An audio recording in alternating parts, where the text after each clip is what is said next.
Hey there, I'm here with William Shakespeare. He's been telling me he's been having some trouble with writer's block, but I think I've come up with a pretty good idea to help him with that. So let's spin the wheel of tropes. It's still going. I think it might be broken. You know what? Just use all of them.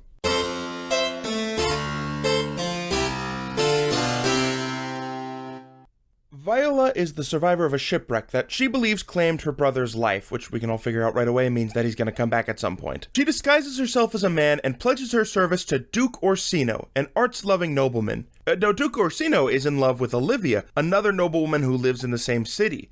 Olivia, however, is in mourning for her late brother and consistently rejects Orsino's advances. Viola finds that she has strong romantic feelings for Duke Orsino, but nonetheless goes to deliver Orsino's love message to Olivia. Hey, I have a message from Orsino? I don't care. Well, maybe you should care. You're kinda cute. What? We also meet a few characters who live and work at Olivia's estate. There's Maria the maid, Malvolio the stuffy lead butler, Festi the clown, and Olivia's uncle Sir Toby, who— wait, this is just Falstaff again. There's also Sir Toby's friend Andrew Aguecheek, who is in love with Olivia, so let's get him up on the big board. Maria is fed up with Malvolio and plots with Toby, Andrew, Festi, and a few others to prank him, because it turns out Malvolio is also in love with Olivia. Maria sends Malvolio a fake love letter with the plan to humiliate him. Now you might wonder what this has to do with the romance at the center of the plot. Well, me too. Sir Andrew catches wise to Olivia's attraction to Viola, and plans to challenge her, assuming that she will politely back down. Hey dude, let's fight. Okay, bring it on. So, as if we didn't already know where this was going, it turns out that Viola's brother Sebastian is alive, and with Viola dressed as a man, the pair look more or less identical. This leads to some confusion for Sebastian when what he thinks is a complete stranger shows up and claims that she is in love with him. And there we go, is this chart getting confusing yet? Malvolio shows up wearing a pair of ridiculous yellow stockings, and Maria, Toby, and Festi perform a mock exorcism on him.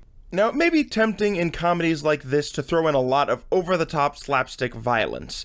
I'd argue, though, what makes slapstick really funny isn't just the violence itself, but rather the character's reaction to it. In a production of this show, consider not only what type of comedy violence the characters use, but also how the characters react to it. You'll often find a well of untapped humor by just having your actors respond honestly. Orsino finally figures out that Olivia is in love with Viola, and decides to kill Viola in order to hurt Olivia.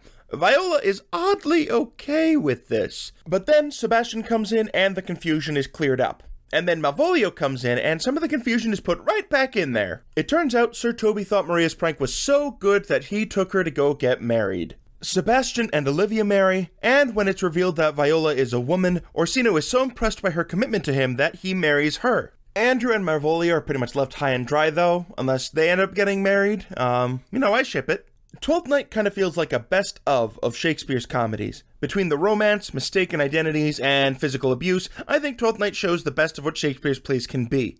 There's so much potential for interpretation in here. You could stick with the typical production style, or you can do what you will. Get it? Because that's the name of the play.